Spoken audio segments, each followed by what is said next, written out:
On Newstalk. Off the ball.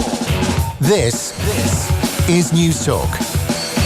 You're welcome along to Thursday's Off the Ball. Nathan with you till 10 o'clock. We've got a busy show ahead. John Giles will be with us at 7:30 as always. Look back on the opening weekend of the Premier League season and last night's European Super Cup final. And we will talk to one of those involved in the Super Cup final on the Football Show, because Michelle O'Neill, who was the assistant referee, is going to join us on the Football Show to chat through her evening. Rave reviews all round from Frank Lampard and from Jurgen Klopp, even though he wasn't happy about the penalty decision. So we will chat about that on the Football Show. Dan McDonnell in with us.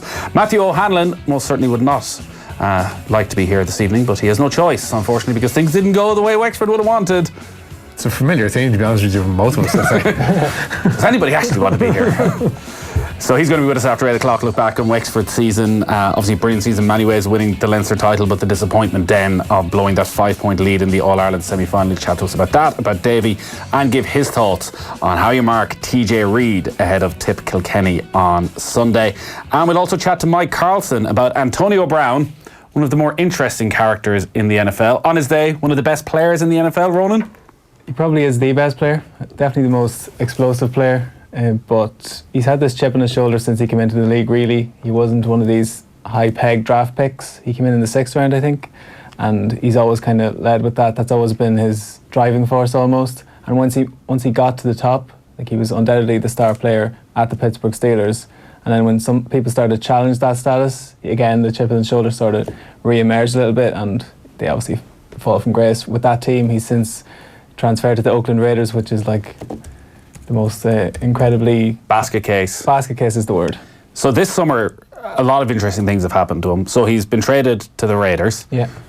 He is still not sure if he's actually going to play, because he wants to use the helmet he's used for the last 10 years. So we know the head issue has become a big issue in the NFL, and a lot of regulations around helmets have changed, but he's worn the same helmet for the last 10 years. And have regulations not changed over the last 10 years?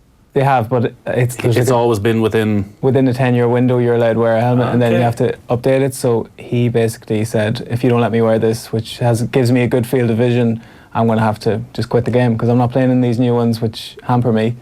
And that was it. The NFL were like, it took it to the brink, and they were like, well, see you later. And he was like, okay, fine. Because the NFL are obviously worried about being sued. Yeah.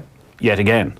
But he was like, they were saying, well, we're not going to give you any of your money, so do you want to play or not? And he was like, okay, I'll play. So he backed down. Yeah. So as part of his preparation then for the new season, he went into a cryotherapy chamber. We know how important the off season is, Nathan. You know, you have to look after yourself. These marginal gains, Richie, and cryotherapy session. Just didn't put any shoes on. So we went in there and got frostbite over both feet, and was this a case that he simply forgot? Or, like, is somebody getting fired over this that just let him go in with no shoes on? I think the session was in France, so maybe it was lost in translation. Or the French. If you're watching on offtheball.com or any of our social channels, I was going to give you a health warning, but we put it up before that. Jesus. Initially, I looked at this and thought, they've bandaged it up a bit weird, but actually that's his skin. That is disgusting. Yeah. Feet aren't great things at the best of times, but when they've been ruined by frostbite, it's even worse. How long does it take you to recover from frostbite? I don't know. I read some quotes from Justin Gatlin, who had a similar thing, and said it took months. So I don't know. Frostbite, you say? Probably not the best person to trust in recovery. I know. I didn't want to say. Right. So we're going to talk to Mike Carlson about that at around about 8:30. It did get us thinking, though, because you were saying Antonio Brown, maybe not the most likeable character. I wouldn't have thought so. No. Bit of an asshole. Yeah. Can't say that. Is there a likability to him at all? Well, I support the rival team, so the Ravens are direct rivals of Pittsburgh Steelers. So to that end, he's kind of annoyed me plenty over the years. But like on his day, from an offensive standpoint, I should clarify, he's probably the biggest X factor in the game at the moment. So who are your top 5 biggest a-holes in American sport? Well, the top one is Terrell Owens, I would have thought. So this guy, another wide receiver, I think there's a trend here where the quarterbacks get all the attention, and I think the wide receivers have to be a bit overzealous just to get a bit of the limelight. So again, like, sometimes what he delivered on the pitch kind of counterbalanced what he was doing in the dressing room to a certain point, but it got to a certain point where teams were just saying, we can't deal with this anymore. So I'd say he's number one. Again, Randy Moss, arguably the How best. bad are these guys? How badly behaved? Because, so you're talking about Antonio Brown is probably the best player in the league. Yet still, the Steelers are like, now we've had enough of this. Let him go. Just for some background on it, so Ben Roethlisberger is the quarterback, so he is the franchise at this point. He's been around forever. So if it comes to sort of a battle between two figureheads, he's probably going to win out. Even though at this stage I would have said Brown was a more valuable commodity. And then this new kid on the block, Juju Smith-Schuster, who's the other wide receiver, got voted as the team MVP last year by his fellow teammates. And Antonio Brown didn't like that one bit. He was saying, I'm still the guy here. And Smith-Schuster has kind of transcended him. And I think that's kind of at the root of it as well. So they just decided to part ways for that reason. And the Raiders, they were giving him a big contract, but they didn't have to trade away an awful lot to get him. I think they were probably thinking, how did we get this guy for so little? And then he arrived in training camp and they're like, oh, this is why. Because he's a pain. He's only attended one of their off-season training camps so far. And they're in Hard Knocks at the moment. I don't know if people watch it. It's like the Manchester City documentary, except good, where they actually do stuff and show you what's going on. How sanitized is it? No, it's not sanitized. At all? Well, or is it just so well produced it's heavily sanitized? It's very well produced. Like, you just can't notice. I think if this happened in the Man City documentary, like say this was David Silva, they just wouldn't acknowledge that it was happening. Whereas in Hard Knocks, they have to sort of address it. It's been very hard in that Manchester City documentary. Do you not remember the deep insight into Pep Guardiola's brilliant tactical mind when they were playing Liverpool in the Champions League quarter-final? I enjoyed the Liverpool documentary, the Brendan Rodgers one. No, Pep Guardiola goes, this is what you wanted. This is why you got in behind the scenes. He said, Liverpool's front three, they'll be very dangerous. We will have to stop them. And that was pretty much the conversation ahead of the game. Presumably because it's all in Spanish. Who was he speaking to about Harry Maguire? Was it Sterling? He was like, just target Harry Maguire. He's not fast. He's not fast. And now, last week when he signed for Man United, he was like, Harry Maguire, great player, very fast. So which is he? Is he fast or not? So is that on Sky now? With Hard Knocks? Yeah. All right. I'd say Team Off the Ball has a few of its own Antonio Brown type personalities over the years from Roger. Couldn't name names. But I'll let you make your own mind up on that. Why are you looking at me? I'm not looking at you at all, Richie. Is Conor McGregor in the conversation, says Niall? Well, he's in many conversations today, there's no doubt about that. I'm not saying he's in this conversation. Neymar is surely a prime example of that type of talented irritant. The thing is, from Mr. Sweeney. Hristo Stoichkov came out today and said that putting Neymar back in the Barcelona dressing room would be like putting a bomb inside the Barcelona dressing room. And this is coming from Hristo Stoichkov, who himself was a bit of an a-hole at times. Presumably Messi's giving the okay for Neymar to return. That's seemingly what this is all about. I think Messi's a bit of a handful as well. If he wasn't so transcendentally great, I think he would be a bit of a pain too. Yeah, but he is. Yeah. You get away with it. You would get away with it. Yeah. But at what point does he become an issue? Like another 10 years? Is that when he's going to start to decline? In what sort of way? In a become a pain in the ass Pele type way? Or No, Lothar Matthäus. The way he's playing at the moment, he could probably play it this way for another 5 years at a high level. Matthäus is the kind of the archetype of that, whereby they were like in their prime, absolutely superb player, indispensable, amazing. When he got older and he was more injury plagued and he was slower and he wasn't as good, he was still in the mindset of I am bloody well running this team. Whether it was Germany, I think Steven Gerrard. He played Euro 2000. Gerrard was latter couple of years at Liverpool. Yeah. They were better off getting rid of him out of the club because he would have been angling for that manager's job in no time. Smackdown for one Ronan Mullen in on the text machine. Get someone on that knows NFL. Ooh. Terrell Owens, Randy Moss. How about he starts with one of his own team's former players, Terrell Suggs, the ultimate cheap shot merchant. Shots fired. Big fan of Terrell Suggs. Yeah, well, that's just sums you up. The biggest a-hole in US sports is Shane McMahon, taking opportunities from other pro wrestling talent. It's true. Says Dame. But is he not the business? No, he's not. Does he not own the business? No, he's putting himself in the ring where he doesn't belong. And Kevin Owens is a damn good problem with that. But does he not own the WWE? No, the Outlaw does. Yeah, so eventually it's going to be his. Oh, that's a point of contention. Is it not? No. Why is there a split in the McMahon? It's going to be himself and Vince. It's going to be Stephanie and Triple H's. What? Yeah. No, is that not just a storyline? No, Stephanie's actually an executive of the company, as is Paul, her husband. He's basically Also, running aka things. Triple H. He's running things at this point. So Shane's getting pushed out. He's not getting pushed out. Shane's not interested. He doesn't want a share of a multi-billion-dollar industry. I think he wasn't interested and then left for a good while there. Set up his own, then came back. streaming company in China. He was involved in golf, wasn't he, for a little while? He was. He was on the. he was involved with the Tiger Woods Phil Mickelson match, wasn't he? He was on the He was on the 18th when Darren Clark won the Open in 2011. No, he was on the 18th when Rory. He was involved with Rory's management company in some way. I'm telling you, he was there. He was on the 18th when Clark won 11. Yeah. Yeah.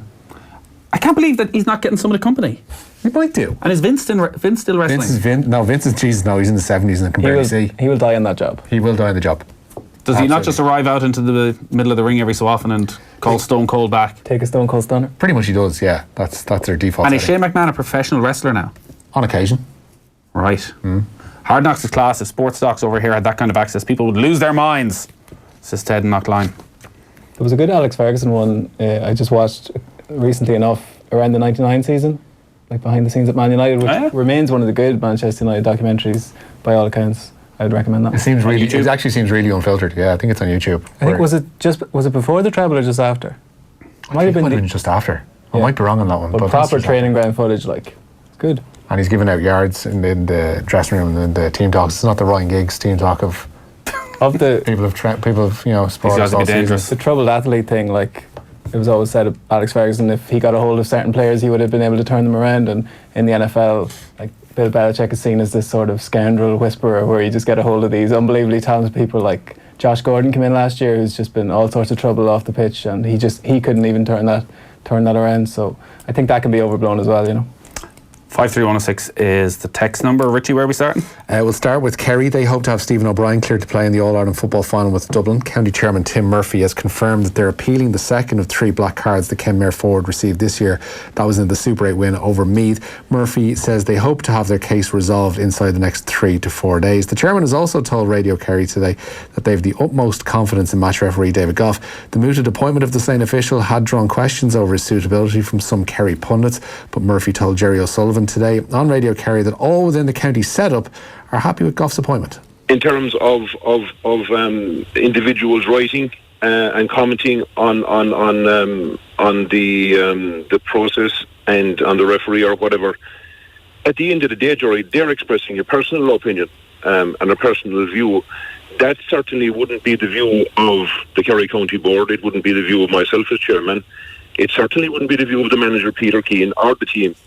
And just from our perspective, and when I say ours, I mean myself as chairman, Peter Keane as the banished door of the Kerry senior football team and the team themselves, we've complete confidence in the integrity of the process, in the integrity of the people who've made the decision to appoint David Gough as the referee, and ultimately we've complete confidence in David Gough refereeing the All-Ireland football final.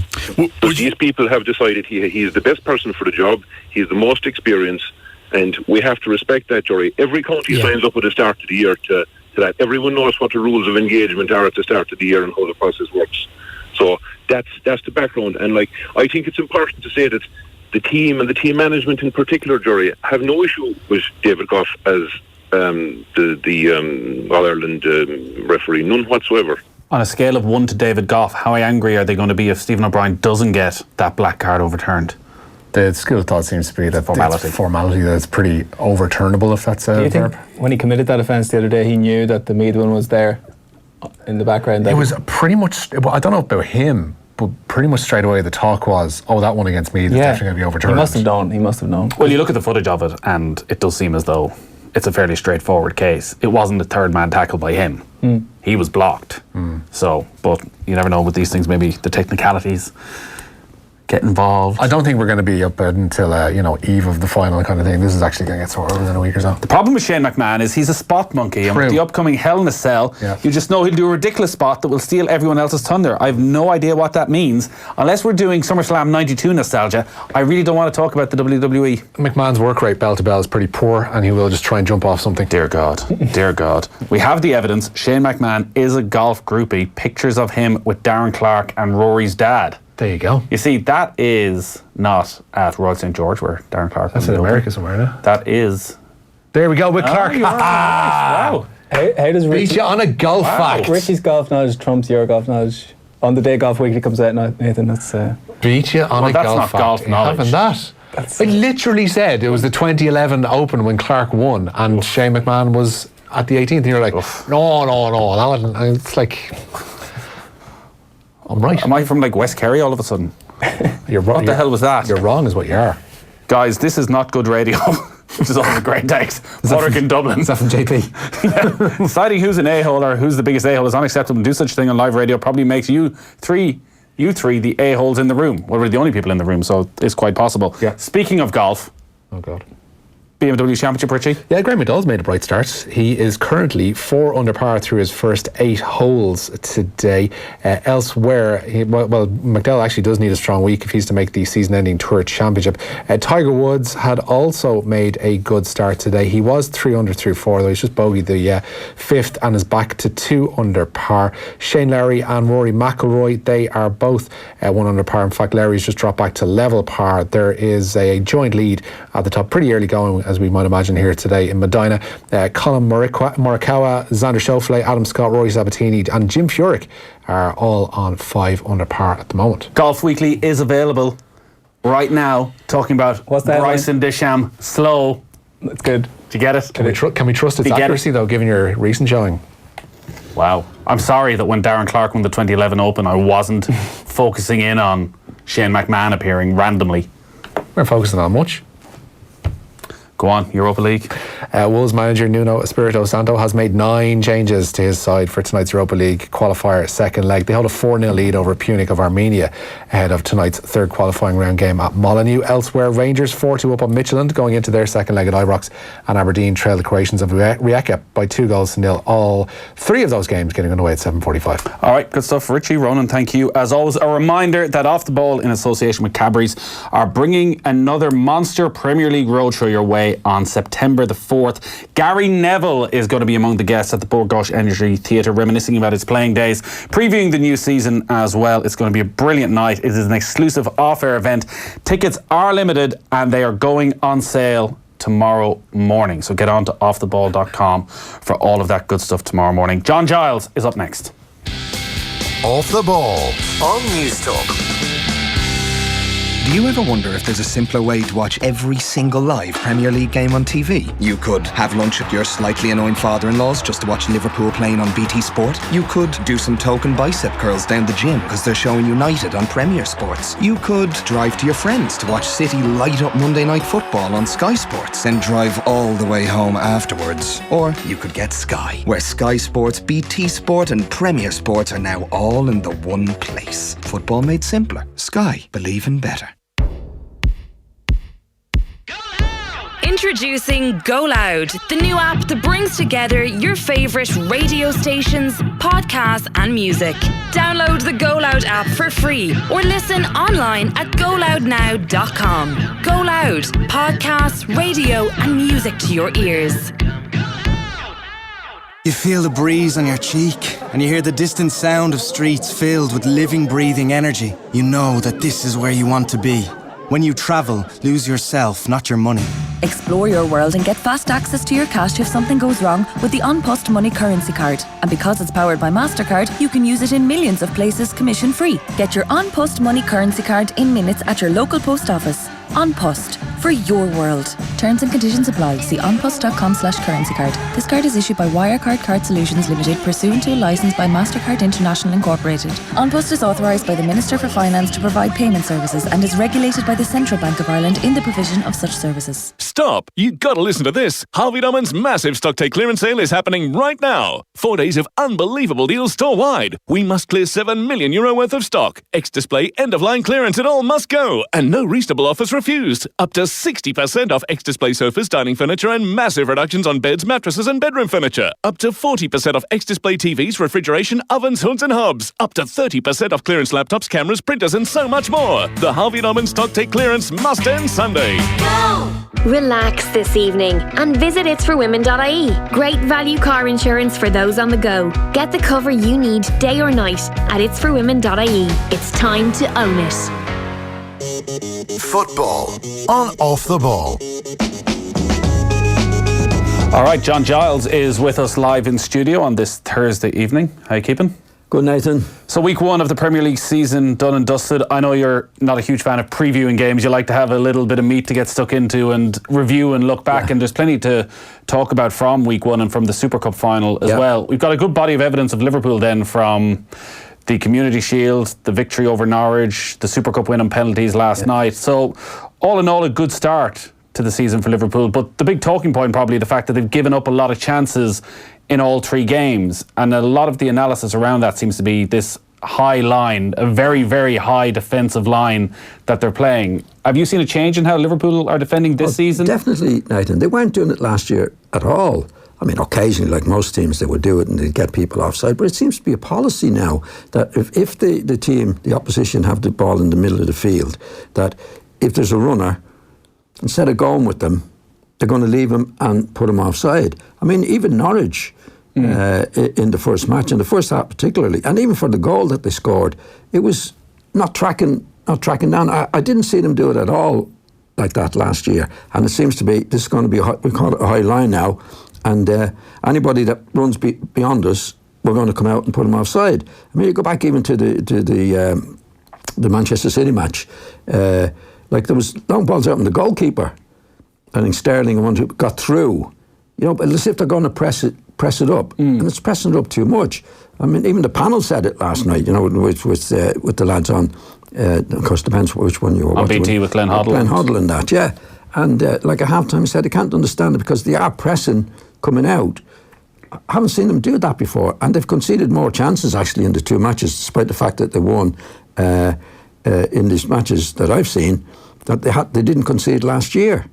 I just don't understand it. It's definitely a new policy. Now, how long it's going to last, Nathan, I don't know, but the sooner they get rid of it, the better, for their sake. In my opinion. Well, what do you think Jurgen Klopp is thinking? Because I guess when Jurgen Klopp originally came to Liverpool, his style of play was seen as they would have called it in Germany, this Gegenpress, a really high press. Yeah. Is that what this just is, but it's now including the defenders a little bit more as well? No, they're not actually pressing the ball. There's sometimes...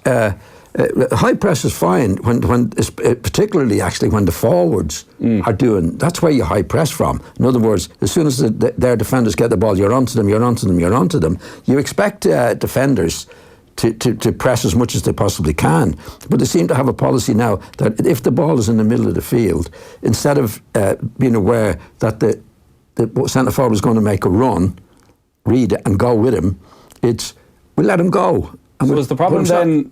Maybe not the defence, is it that the midfield aren't putting enough pressure on the opposition midfielders to stop them making that ball? Well, you can never put that much pressure on all the time on the midfield. Like when you're a defender, that like they've had and did last year, they watch what's going on, and they will read.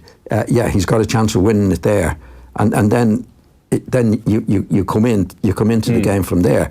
But you don't. What they're doing now is that, and the midfield players and forwards can't always put the opposition under pressure. They can't always do it. But what's happening now, when they're not under pressure, that the next thing for the defenders is to push out. Not pushing up, because you can only push up so far when the forwards are pressing the ball. You push up But what they're doing, they're pressing up when the opposition have the ball, and their forwards are in no position whatsoever to press it. So it's like an offside trap. I was just going to say, so actually, while it looks, and maybe we're delving too deep into this, talking about a high press or what they're planning tactically, it just looks at the moment like it's a very high offside trap. Definitely. I watched it against Manchester City, first of all, then I watched it against Norwich, and I thought, no, they can't be doing this. This is disastrous. I think it's disastrous anyway. But they've done it in the 3 matches. They did it again last night. I mean, even the goal that Giroud scored. Giroud, there was 4 red shirts in the penalty box, actually, and Van Dijk was the nearest to him. So when he was on the right side of the box, and then he very cleverly, Giroud, kept onside and moved over to the left. But nobody followed him. And I saw Van Dijk looking around to see who had played him onside, actually, from that position. You know, all they had to do was the right back actually being in a cover position, and Van Dijk tracking him. There was 4 red shirts in the penalty box. There was only Giroud in the penalty box, but it was as if they were ready to put their hands up to play him offside. I think it's a very, very dangerous game. And what I'm surprising, they didn't do that last season at all.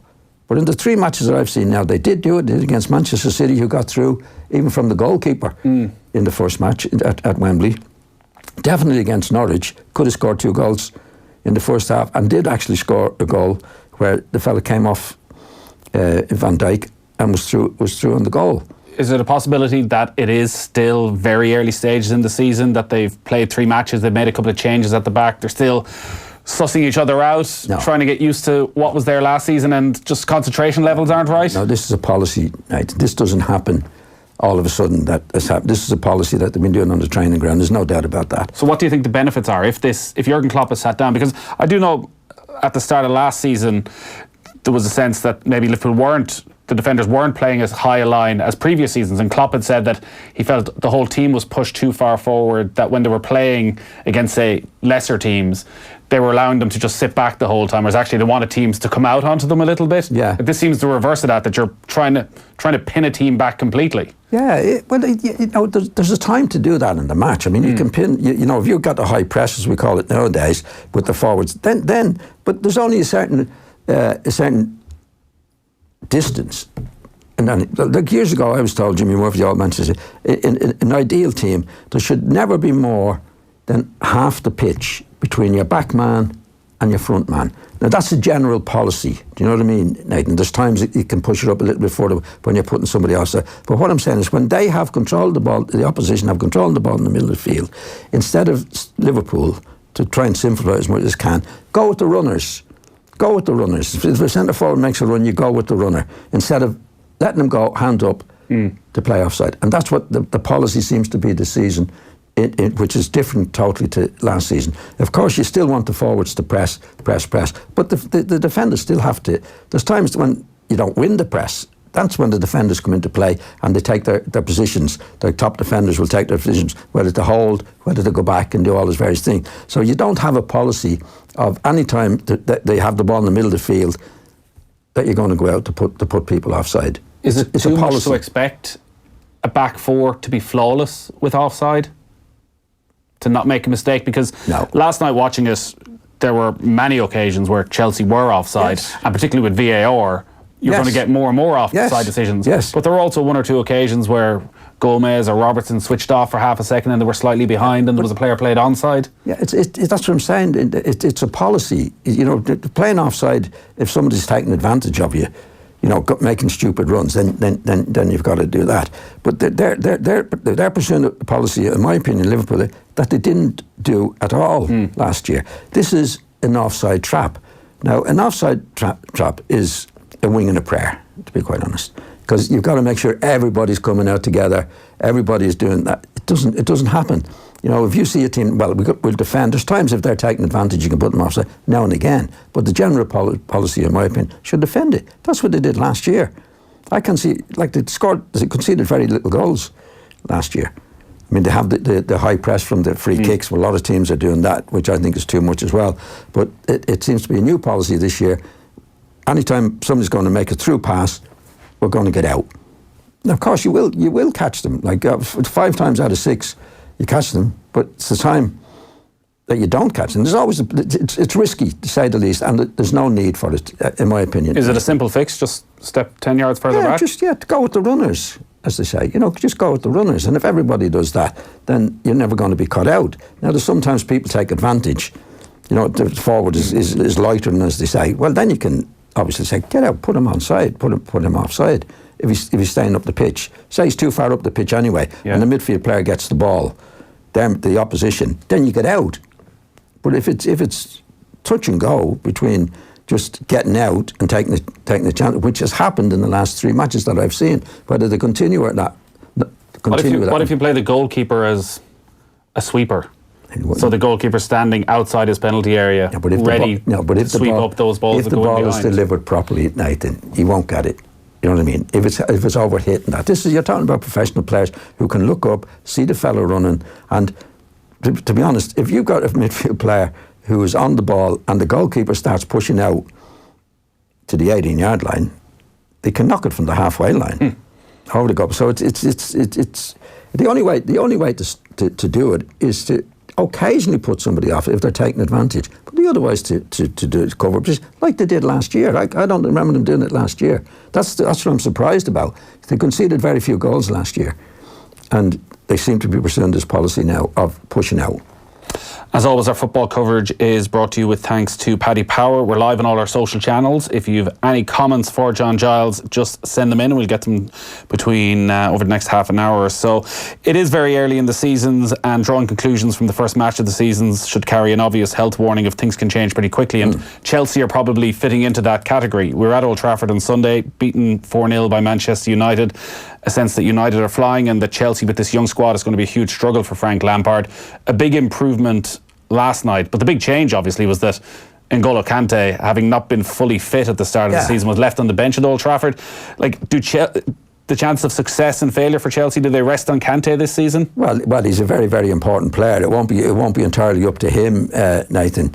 I mean, William is to come back. Giroud played last night when he didn't play on Saturday. So there was a few experienced players actually didn't play against Manchester United, but they gave a good account of themselves for a long time in the game. I mean, they were the better team for maybe 50 up to 60 minutes.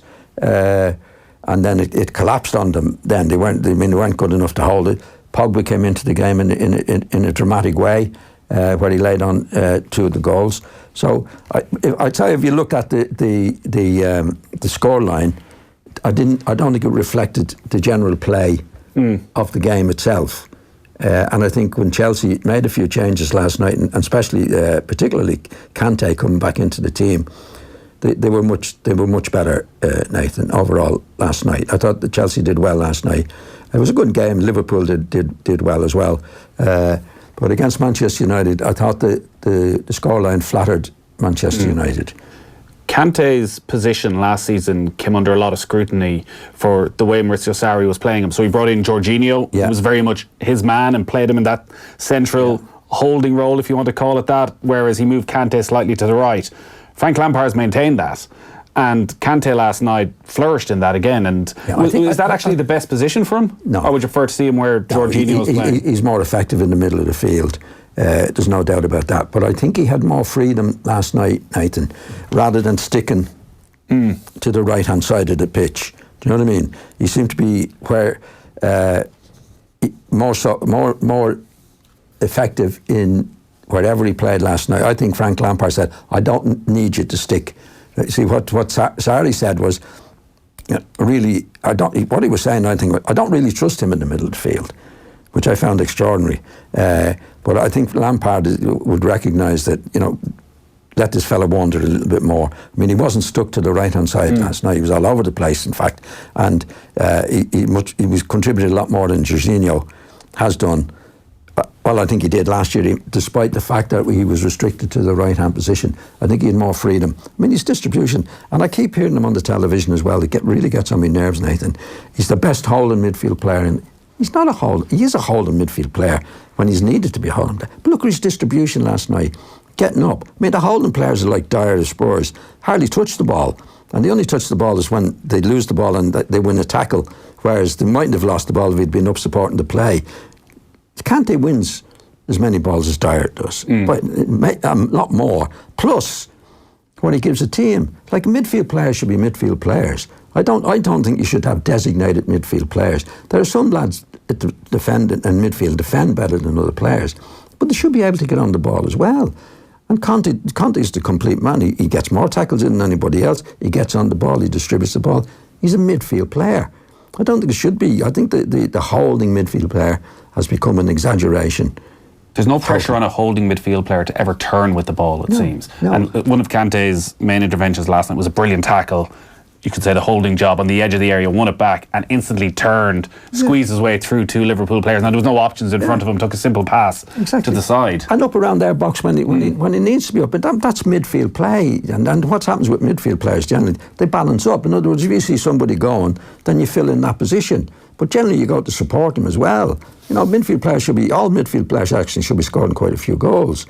I think he got 4 last season, but it was his best season, and that was 4 in the Premier League. He's certainly creating more chances for himself. Yeah, he's able to do it. Now he's never going to be a great goal scorer, but he'll do. I mean, he's a complete midfield player. In other words, he gets in more tackles than anybody else, and he produces more in the middle of the field in construction. I mean, he got on the ball last night, I think, from the old right half position and knocked one out to the outside left position.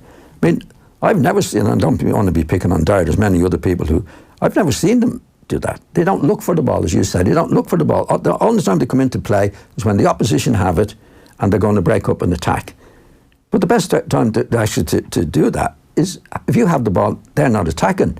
But that never seems to be the policy for the holding midfield player. It's as if, right, you get on with it and I'll sit back here, and if you lose the ball, I might be here to win it. Whereas if you got into the game with the other midfield players, they wouldn't lose the ball in the first place. That's the policy. Because what they say is, like, say he doesn't support the midfield players and they lose it, and he gets the tackle in. People say, see now, if it hadn't been for him, they'd have been on the attack. Whereas if he'd have been up supporting them, they mightn't have lost the ball in the first place. He's a player that's but obviously... Kante does everything. I mean, he's not. You can't say he's a holding mid player. The fact is, he gets more tackles than anybody else. He wins more passes than anybody else. He gets more passes than anybody else.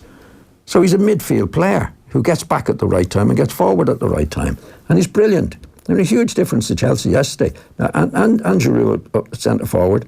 They got Willian to come back. I thought Chelsea did well.